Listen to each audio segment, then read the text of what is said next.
जरा सोचिए, एक ऐसे सीधे साधे आदमी के बारे में जिसने अपनी पूरी जिंदगी दूसरों की नैया पार लगाने में लगा दी। अपनी पूरी ताकत, सारे बढ़िया मौके, सब कुछ उन लोगों की थाली में परोस दिया जिन पर वो अपनी जान छिड़कता था। लेकिन भाई साहब, ठीक उसी मोद्दा पर जब वो अपनी जिंदगी के सबसे ऊंचे मुकाम पर पहुंचने ही वाला था, उन्हीं 9 एम्प्रेसेस ने, जिनके लिए उसने अपना सब कुछ दांव पर लगा दिया था, आपस में गुटबाजी की, उसे ऐसा गंदा धोखा दिया कि सीधे मरने के लिए छोड़ दिया। लेकिन किस्मत को कुछ और ही मंजूर था। वो मरा नहीं, बल्कि सीधे पास्ट में पहुंच गया, यानी उसका रिग्रेशन हो गया। और ट्विस्ट देखिए बॉस, सिर्फ वो अकेला नहीं, बल्कि वे 9 की 9 एम्प्रेसेस भी अपनी पुरानी खोपड़ी और सारी कड़वी यादों के साथ अतीत में वापस आ गई। पर इस बार कहानी सिर्फ जान बचाने की नहीं है। इस बार भाई का सवाल सिर्फ एक है, मेरे बिना तुम सब कितनी दूर तक उड़ पाती हो, जरा मैं भी तो देखूं। चैप्टर 1 की शुरुआत में हमें 9 आसमानों, 9 हेवंस के बिल्कुल टॉप का नजारा दिखाया जाता है।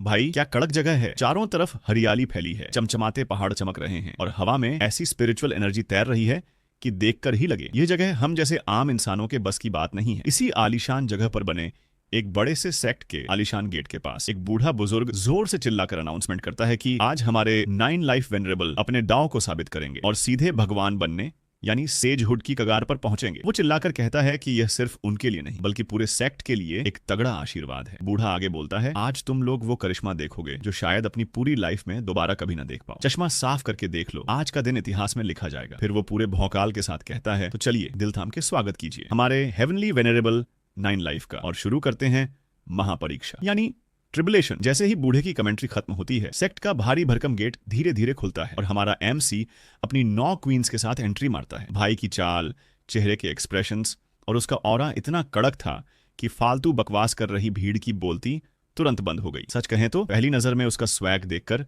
अच्छे अच्छों की हवा टाइट हो जाए, लेकिन तभी पीछे खड़े कुछ पिद्दी से चेले डिसिपल्स एमसी की शानो शौकत देखकर आपस में कानाफूसी और उल्टी सीधी बातें करने लगते हैं। ये सुनते ही पास खड़े एल्डर्स का पारा 7वें आसमान पर पहुंच जाता है। वे उन्हें डांटते हुए कहते हैं, बेटा बत्ती सी बंद रखो और बड़ों की इज्जत करना सीखो। अगर इस आदमी का दिमाग जरा सा भी सटका ना, तो ये अकेला ही तुम्हारे पूरे खानदान को नक्शे से मिटा सकता है। याद है ना, पास्ट में इसने अकेले ही याओ कबीले को धोया था और पूरे डीमन डोमेन का कबाड़ा कर दिया था। ये सुनते ही उन चेलों के चेहरे का रंग उड़ जाता है और सब दुम दबाकर शांत हो जाते हैं। इसी बीच आसमान में बिजली कड़कने लगती है, बादल गरजते हैं और असली तबाही वाला माहौल बन जाता है। पर अपना हीरो बिना किसी डर के चौड़े में सीधा उस कड़कती बिजली के बीचों बीच वॉक करने लगता है। देखने वालों के तो तोते उड़ जाते हैं। तभी अचानक उस कड़कती बिजली के बीच से एक पुराने जमाने के खड़ूस बुजुर्ग प्रकट होते हैं। उनके आते ही माहौल इतना भारी हो जाता है कि सांस लेना मुश्किल हो जाए। इसे देखकर अपना एमसी भी एक सेकंड के लिए सोच में पड़ जाता है कि अरे ये क्या बला है। तभी एक लड़की कांपती हुई आवाज में बोलती है, अरे बाप रे, ये तो हेवनली वेनरेबल गुजिंग है, सदियों पुराना सबसे खतरनाक विलेन। लोग डर के मारे थर थर कांपने लगते हैं, पर कुछ अति उत्साही एल्डर्स को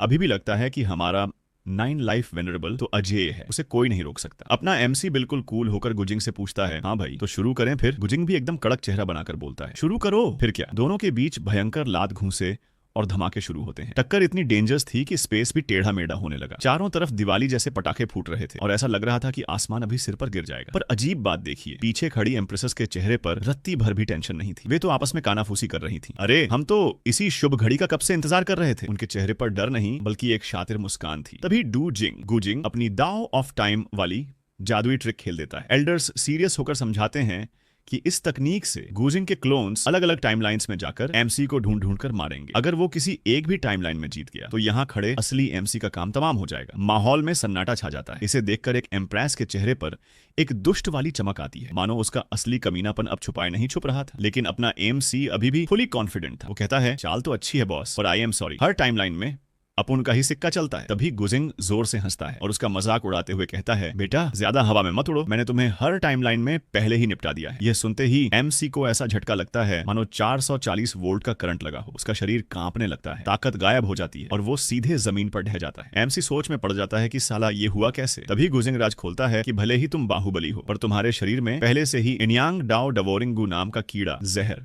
बोया जा चुका था, इसीलिए तुम्हें मारना बच्चों का खेल था। एमसी को झटका लगता है और वो धीरे से अपनी एम्प्रेसेस की तरफ मुड़ता है। वो भारी आवाज में पूछता है, ये मत कहना कि तुम लोगों को इस बारे में कुछ नहीं पता था। पर सामने का नजारा देखकर उसके होश उड़ जाते हैं। वे सारी की सारी इस तरह ठाके मारकर हंस रही थी जैसे कोई बढ़िया कॉमेडी शो चल रहा हो। पता चलता है कि ये जहर सिर्फ रोमांस के जरिए ही शरीर में डाला जा सकता था। गुजिंग ठंडे स्वर में कहता है, गेम तो पहले से फिक्स था बाबू, तुम ठहरे इमोशनल फूल, और जिन औरतों पर तुमने भरोसा किया उन्हीं ने तुम्हारी लंका लगा दी। एक एम्प्रेस जोर से हंसकर कहती है, अरे कैसा प्यार, हम तो तुम्हारी इस भयानक ताकत के साये में घुट घुट कर जी रहे थे।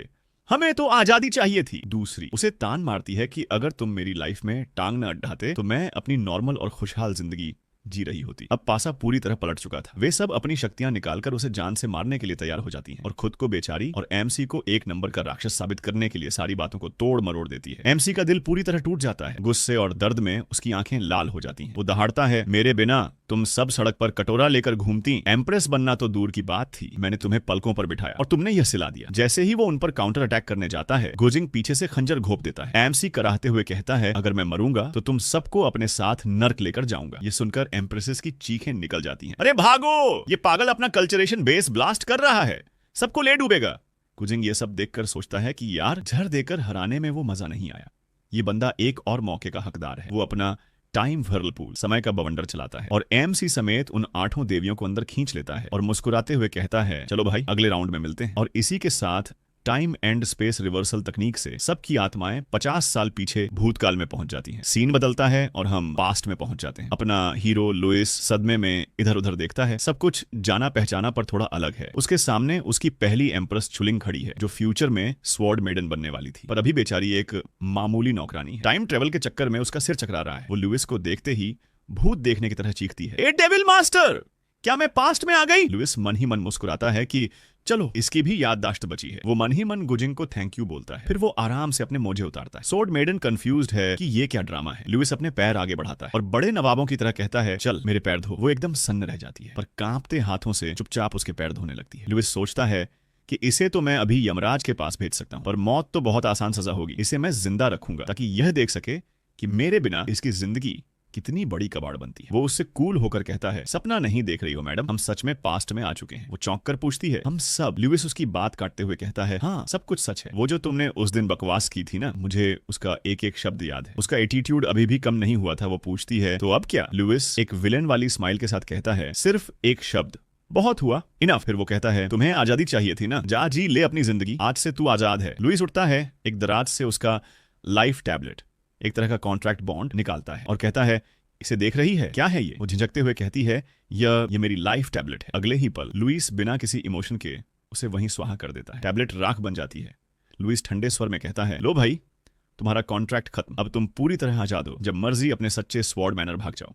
ये देखकर स्वॉर्ड मेडन के तो होश उड़ जाते हैं। फिर भी वो खुद को संभाल कर पूछती है, लुइस, तुम्हारे पास 9 जिंदगियां, 9 लाइव्स थी, फिर तुमने पहली ही लाइफ में खुद को बम की तरह क्यों उड़ा लिया? पर लुइस अब उससे फालतू बात नहीं करना चाहता। वो गुस्से में चिल्लाता है, अपने काम से काम रख और यहां से दफा हो जा। स्वॉर्ड मेडन भी पैर पटकते हुए निकलने लगती है और जाते जाते धमकी देती है, ठीक है, अब जब हम सबका पुनर्जन्म हो गया है तो इस बार मैं तुम्हारी जिंदगी नर्क बना दूंगी। चलते चलते वो सोचती है, लुसिस, मेरे पास इननेट स्वॉर्ड बॉडी है, अगर तेरी वजह से मेरी लाइफ बर्बाद न हुई होती तो मैं आज क्वीन होती। बाहर निकलते ही वो इमोशनल होकर ड्रामा करती है, पिताजी, माँ, भाई, आपकी बेटी वापस आ रही है। पीछे से लुइस उसे जाते हुए देखता है और फिर से वही विलन वाली स्माइल के साथ बड़बड़ाता है, एक लालची बाप, एक बेशर्म माँ, एक कचरा भाई और ये बेचारी लड़की। बेटा, एक बार घर जाओ, तब पता चलेगा कि असली शैतान की गुफा, डेविल्स केव, किसे कहते हैं। इस लाइफ में मैं किसी पर दया नहीं करने वाला। अब मैं इन 8 औरतों के चक्कर में नहीं पड्डी डूंगा, बल्कि इससे भी ऊंचे मुकाम पर पहुंचूंगा। जैसे ही लुइस कमरे का दरवाजा बंद करने जाता है, तभी धड़ाम, एक लंबी सी लात दरवाजा तोड़कर सीधे अंदर आती है और उस पर अटैक करती है। लुइस देखते ही समझ जाता है, फेरी रेड सिल्क, पर तुरंत खुद को सुधारता है, नहीं, इस लाइफ में इसका नाम अभी यू हैंगलिंग है। दरवाजा तोड़कर एंट्री मारने वाली लड़की गुस्से में लाल पीली होकर चिल्लाती है, लुसिस, आज तो मैं तेरा काम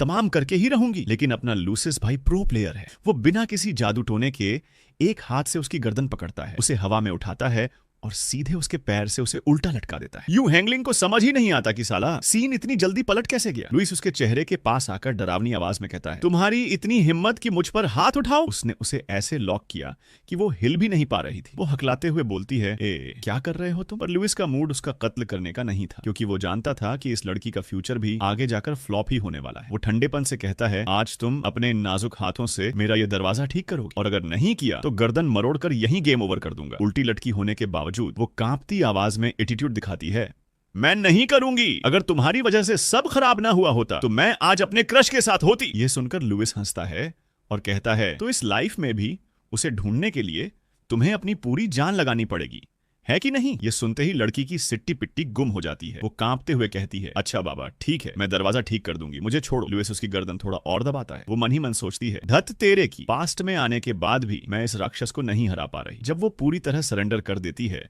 तो लुइस उसे किसी कीड़े मकोड़े की तरह जमीन पर पटक देता है और कहता है चलो काम पर लग जाओ, और अगर मेरे आने तक दरवाजा ठीक नहीं मिला तो समझो तुम गई। यू हंगलिंग किसी तरह खड़ी होती है और लाचारी में चिल्लाती है, लुइस पिछले जन्म में हम दाओ कंपेनियंस पति पत्नी जैसे थे, तुम मेरे साथ ऐसा बर्ताव कैसे कर सकते हो। लुइस बिना किसी इमोशन के बर्फ जैसी ठंडी आवाज में कहता है, वो पिछला जन्म था मैडम, इस लाइफ में तुम और मैं एक दूसरे के लिए नोबड़ी हैं। ये बात उसके दिल पर सीधे तीर की तरह लगती है और वो गुस्से और बेइज्जती का घूंट पीकर रह जाती है। अब सीन शिफ्ट होता है एक बेहद खूबसूरत गार्डन में जहां रंग बिरंगे फूल खिले हैं और हवा में बढ़िया आध्यात्मिक वाइब्स हैं। लुइस वहां वॉक करते हुए पहुंचता है जहां एक परियों जैसी खूबसूरत महिला पौधों को पानी दे रही है। ये और कोई नहीं बाइट सुलोंग है। लुइस के कदम रखते ही वो उसे भांप लेती है। लुइस बड़े संस्कारी बच्चे की तरह बोलता है, प्रणाम मास्टर, लेकिन उसे देखते ही बाइट सुलोंग के चेहरे के एक्सप्रेशंस बदल जाते हैं। वो सीधे मुद्दे पर आकर पूछती है, ये क्या तमाशा है, तुम्हारी 9 जिंदगियों में से अब सिर्फ एक ही जीवन, 1 लाइफ क्यों बचा है। अचानक आए इस गुगली सवाल से लुइस थोड़ा सकपका जाता है और अपना सिर खुजलाते हुए बहाना बनाता है, वो एक्चुअली मास्टर मेरी स्किल्स थोड़ी कम पड़ गई थी, तो मैंने सोचा क्यों ना शॉर्टकट मारूं और मैंने अपनी 9 जिंदगियों को मिलाकर एक कर दिया, इसीलिए अब एक ही बची है। बाइट सुलोंग का गुस्सा फूट पड़ता है। वो उसे घूरते हुए कहती है, मैंने उस खतरनाक पावर को दबाने का तरीका ढूंढ लिया है, इसीलिए पिछले जन्म की बातों को एक बुरा सपना समझकर भूल जाओ, हम वो बकवास दोबारा नहीं होने देंगे। फिर वो और कड़क आवाज में कहती है, और अगर दोबारा तुम्हारे दिमाग में ऐसे गंदे विचार आए ना तो मैं तुम्हें इसी सेक्ट से हमेशा के लिए डिलीट कर दूंगी। लुइस शरीफ बच्चा बनकर कहता है,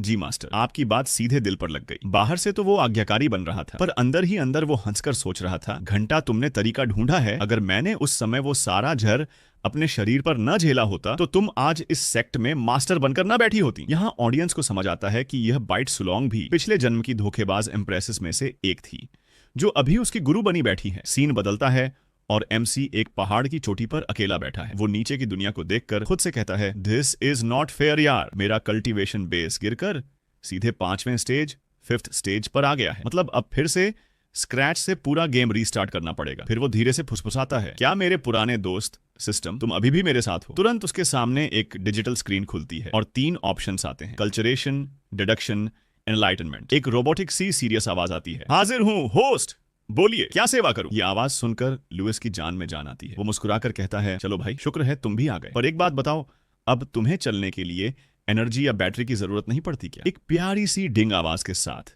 सिस्टम जवाब देता है, अपूर्ण अब खुद हेवनली डाओ भगवान का कानून बन चुका है, हमें एनर्जी की क्या जरूरत। लुइस सिर हिलाता है, बात तो सही है, पर यार तुम कुछ ज्यादा ही निर्दयी नहीं हो गए। वो मेरे सिर पर आसमान की सबसे खतरनाक आफत ट्रिब्यूलेशन गिराना क्या बहुत जरूरी था। सिस्टम बड़ी बेरुखी से जवाब देता है, बिल्कुल जरूरी था, आखिर तुम मेरे होस्ट हो तो तुम्हें तगड़ा चैलेंज देना मेरा फर्ज है। लुइस का मुंह छोटा हो जाता है। वो कहता है, हाँ भाई बहुत बहुत धन्यवाद आपका। फिर वो गहरी सांस लेकर कहता है, चलो अब साधना कल्टीवेशन शुरू करते हैं। सिस्टम उसके ताने को इग्नोर मार के कहता है, यू आर वेलकम, और साधना शुरू हो जाती है। अब सीन जाता है सोर्ड मेडन चुलिंग की तरफ। वो बेचारी थकी हारी अपने घर ट्रू सोर्ड मैनर की लंबी लंबी सीढ़ियां चढ़ रही है। हर कदम पर उसकी सांस फूल रही है, पर किसी तरह वो टॉप पर पहुंचती है। गेट पर खड़े होकर वो हाँफते हुए कहती है, माँ बाबूजी मैं वापस आ गई। उसकी आंखों में आंसू आ जाते हैं कि चलो अब घर आ गई तो सब ठीक होगा। पर गेट पर खड़ा गार्ड उसे देखकर चौंक जाता है, अरे ये भिखारी कहां से आ गई। वो अपनी तलवार आगे अड़ाकर चिल्लाता है, ए भिखारी चल निकल यहां से, इस आलीशान मैनर में तेरे जैसे कचरे के लिए कोई जगह नहीं है। चुलिंग कंफ्यूज होकर कहती है, अरे अंधे हो क्या, मैं कोई भिखारी नहीं, तुम्हारी बड़ी मालकिन चुलिंग हूं। ये देखकर कि वो पीछे नहीं हट रही, गार्ड अपनी तलवार निकालता है और चिल्लाता है, बेशर्म औरत, बड़ी मालकिन का नाटक करती है। तभी चुलिंग जोश में आकर नंगे हाथ से उसकी तलवार की धार पकड़ लेती है और रोते हुए कहती है, ओए कालू गार्ड, मुझे ध्यान से देख, तू ही था ना जो मुझे बचपन में गोद में उठाकर टॉफियां दिलाता था, भूल गया। पर गार्ड उसका हाथ झटक देता है और चिल्लाता है, हटा हाथ, तेरा इस चू परिवार से खून का कोई रिश्ता नहीं है, तू वापस क्यों आई। अंदर ही अंदर वो गार्ड घबरा रहा था और सोच रहा था, ये बेवकूफ लड़की उस शैतान की मांद से बचकर आई है तो यहाँ दोबारा अपनी कब्र खुदवाने क्यों आ गई। चुलिंग रोते हुए कहती है कि भले ही मैं गोद ली हुई बेटी हूँ, पर मेरे माता पिता ने मुझे सगे बच्चों से बढ़कर प्यार दिया है। ये सुनकर दूसरा गार्ड चिल्लाता है, अरे हाँ यार, ये तो सच में बड़ी मालकिन है। चुलिंग वापस आ गई। पूरे घर में हल्ला मच जाता है। उसका सो कॉल्ड पिता मैनोर लॉर्ड चेहरे पर नकली चिंता का मुखौटा लगाकर बाहर दौड़ता है। पीछे उसकी बीवी भी आती है। चुलिंग दौड़कर अपने पिता के गले लग जाती है और रोने लगती है। उसकी माँ मगरमच्छ के आंसू पोंछते हुए पूछती है, कहाँ थी मेरी बच्ची। चुलिंग बताती है कि उसे एक सेक्ट ने किडनैप कर लिया था और वो जान बचाकर भागी है। तभी वहां एक और लड़का आता है और चुलिंग को देखते ही उसके पैर कांपने लगते हैं। वो राहत की सांस लेकर मन ही मन सोचता है, थैंक गॉड, मेरा बलि का बकरा स्केपगोट वापस आ गया, अब मेरी जान बच जाएगी। ये नीच लड़का चूफी है जो छुलिंग का बड़ा भाई है। सीन फिर से लुइस पर आता है। वो फुल फोकस के साथ साधना कर रहा है। यहाँ पता चलता है कि ये जो दुनिया है वो सबसे कमजोर है और इसमें कई लेवल्स हैं। प्रेनेटल, पोस्ट नेटल, ची gathering, origin core, shattering, infant void, refining और डॉ इंटीग्रेशन। पुराने एक्सपीरियंस के दम पर लुइस मात्र 15 दिनों में ची रिफाइनिंग के 9वें लेवल पर पहुंच जाता है और ओरिजिन कोर बनाने की तैयारी करता है। पर तभी अचानक उसका सिस्टम बिगड़ जाता है। छाती भारी हो जाती है, सांस अटकने लगती है और वो सीधे मुंह से खून फेंक देता है। वो बुदबुदाता है, ये क्या बकवास है, मेरी आधी पावर तो पत्थर जैसी जाम हो गई है। चेकिंग के बाद सिस्टम अनाउंस करता है, बॉस आपके अंदर सेलेस्टियल रिजिडिटी पॉइजन नाम का खतरनाक जहर मिला है। लुइस गुस्से में अपने दांत पीसता है कि साली कमीनी औरतें, उन्होंने सिर्फ वो कीड़ा ही नहीं डाला था बल्कि बैकअप के लिए ये जहर भी दिया था ताकि मैं कभी दोबारा लाइफ में आगे न बढ़ सकूं। पर उसकी आंखों में वही खतरनाक विलेन वाला लुक आता है। वो भूल गई कि अपूर्ण के पास अभी भी एक तुरुप का पत्ता बाकी है। वो सिस्टम से इलाज पूछता है। सिस्टम बताता है कि अगर तुम ओरिजिन कोर लेवल पर ब्रेक थ्रू कर जाओ तो यह जहर अपने आप पानी बन जाएगा। लुइस को याद आता है कि पास्ट में उसने एक परफेक्ट रिटर्न टू ओरिजिन पिल, जादुई गोली बनाई थी जो इस लेवल को तुरंत पार करा सकती थी। पर अफसोस वो गोली उसने पिछले जन्म में प्यार में यू हैंगलिंग को गिफ्ट कर दी थी। वो गुस्से में मुट्ठी भींचता है कि इस बार ऐसा कोई चैरिटी का काम नहीं होगा। तभी अचानक आसमान में एक विशाल क्रेन पक्षी आता है और अनाउंसमेंट करता है कि यू हैंगलिंग ने मात्र 1 महीने 17 दिन में रिकॉर्ड तोड़ते हुए नया मुकाम हासिल कर लिया है और इनाम के रूप में उन्हें supreme grade return to origin pills की पूरी बोतल दी जाती है। लुइस अपनी आंखें छोटी करके एक डरावनी स्माइल देता है। वो सोचता है, मानना पड़ेगा, होने वाली एम्प्रेस है तो स्पीड तो सुपरफास्ट होगी ही। मेरे पास सिस्टम होने के बाद भी मैं इससे सिर्फ 2 दिन आगे हूं। वो बिना 1 सेकंड गंवाए छोटी से नीचे कूद जाता है। सिस्टम पूछता है, होस्ट कहां जाने का इरादा है? लुइस बड़े आराम से कहता है, एक पुराने विलेन वॉइड रिफाइनिंग एक्सपर्ट के मकबरे की तरफ। अपनी वो गोली वापस छीनने जा रहा हूं जो सही मायने में मेरी जागीर है।